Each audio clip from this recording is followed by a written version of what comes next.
حضرت یوسف علیہ السلام کے زمانے میں قحط ہو گیا، تو جناب یوسف علیہ السلام نے، کیونکہ آپ اللہ کے نبی سے پہلے سے جان گئے قحط ہوگا، تو حضرت یوسف نے گندم پہلے سٹاک کر لی تھی بہت زیادہ۔ باقی علاقوں میں جب قحط پڑا نا، اب سب لوگوں نے مصر کی طرف رجحان کیا گندم لینے کے لیے، تو حضرت یوسف علیہ السلام نے نا شہر کے دروازے پر بندے کھڑے کر دیے، فرمایا جو بندہ آئے نا اسے 2 سوال پوچھنا، جو آئیں گے لوگ گندم خریدنے، جو آئے 2 سوال پوچھنا، ایک پوچھنا کہاں سے آیا ہے اور ایک پوچھنا لے کے کیا آیا ہے، ایک پوچھنا، سمجھ آ رہی ہے بات کی، اور دوسرا پوچھنا کہ لے کے سونا لے کے آیا ہے، چاندی گندم خریدنی ہے تو کیا چیز لے کے آیا ہے، کہ نقد پیسے لایا ہے، یہ پوچھ لینا۔ جو آئے 2 باتیں پوچھنا، ایک پوچھنا کہاں سے آیا ہے اور دوسرا پوچھنا کیا۔ ایک روایت میں 3 سوال بھی ہیں، لیکن فرمایا پوچھنا 2 سوال ضرور۔ انتظار تھا نا بھائیوں کا کنان سے آنے والوں کا، فرمانے لگے سب سے 2 سوال پوچھنا، جب کنان والے آئے نا ان سے صرف اتنا پوچھ لینا کہ وہ کہاں سے آئے ہیں۔ اگر پوچھے نا کنان سے آئے ہیں تو پھر یہ نہ پوچھنا کیا لے کے آئے ہیں، پھر میں جیبیں خود ٹٹول لوں گا وہ کیا لے کے آئے۔ باقیوں سے 2 سوال، جب میرے بھائی آئے نا، بھائی بھائیاں دے ویری ہوندے تے بھائی بھائیاں دیاں باواں، جب میرے بھائی آئے تو ان سے یہ نہیں پوچھنا کہ وہ کیا، بس یہ پوچھنا کہ کہاں سے، اتنی بات پوچھنا، باقی میں پوچھ لوں گا۔ آپ فرمانے لگے رب بھی فرشتوں سے کہتا ہے تم قبر میں نا میرے بندوں سے زیادہ سوال نہ کرنا، بس یہ پوچھ لینا مجھے مانتے ہیں، میرے نبی کو مانتے ہیں، قبر میں تم اتنے سوال پوچھ لینا، باقی لے کے کیا ہے وہ میں خود ہی پوچھ لوں گا۔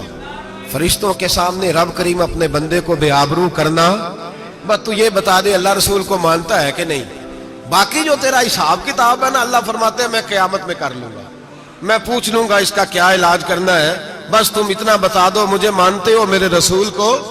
میرے بھائی، میرے نبی کریم علیہ السلام فرماتے ہیں جو بندہ توبہ کرنے والا تھا، اللہ کی بارگاہ میں آنے والا تھا، بار بار توبہ کرتا تھا، احساس رہتا تھا، اسے احساس تھا، آیا کرتا تھا، پھر بھی غلطیاں ہو گئی، قیامت کے دن رب کریم اپنے فضل کی چادر اس پہ ڈالے گا، فضل کی چادر ڈالے گا،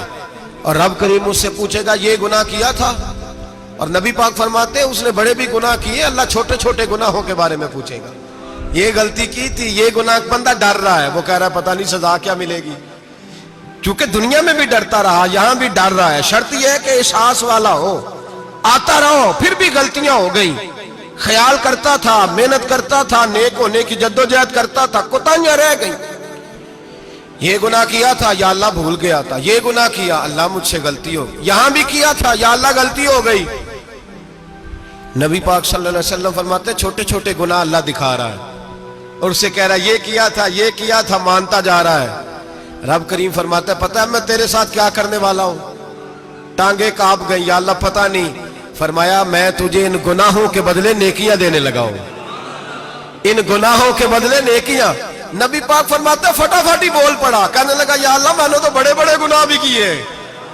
اگر تو نے گناہوں کے بدلے نیکیاں دینی ہیں تو میرے تو بڑے بڑے پاپ بھی ہیں، وہ دوسرے کدھر ہیں؟ میرے حبیب کریم علیہ السلام فرماتے ہیں رب مسکرائے گا جو رب کی شان کے لائق ہے، اللہ فرمائے گا تیرے دل میں احساس تھا، تو آیا کرتا تھا، تو توبہ کرتا تھا، تو میری بارگاہ ناز میں آتا تھا، پتہ تیرے اوپر چادر کیوں ڈالی ہے؟ یا اللہ نہیں، فرمایا میں تجھے اپنی رحمت کی چادر میں چھپا کے جنت میں داخل کرنا چاہتا ہوں۔ میرے بھائی تو آ تو صحیح، تو پہنچ تو صحیح۔ میرے نبی کریم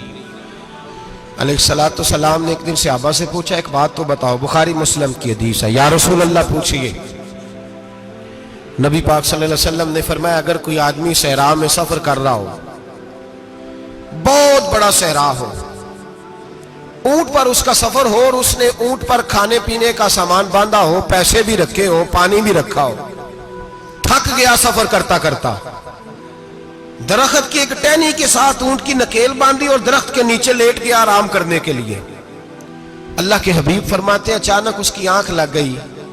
جب جاگا تو اس نے دیکھا کہ اونٹ تو غائب ہو گیا ہے، اب نہ کھانا ہے، نہ پانی ہے، نہ پیسے ہیں، اور صحرا بڑا لمبا ہے، پیدل سفر بھی نہیں کر سکتا،